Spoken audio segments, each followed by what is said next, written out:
If ads keep popping up on your phone, fix it with this simple DNS trick. Open your browser and go to nextdns.io.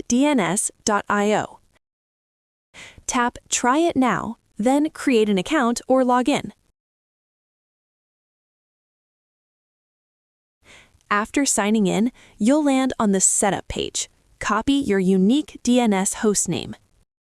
Next, open the Privacy tab in your dashboard.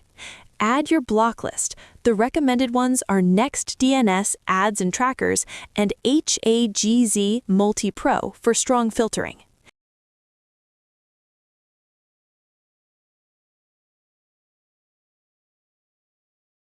Now, open the Settings app on your Android device.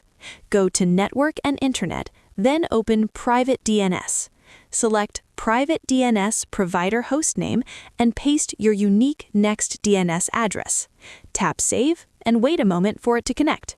Your phone is now blocking ads and trackers across all apps and browsers using NextDNS. Drop a like if it worked and comment what tutorial you want after this.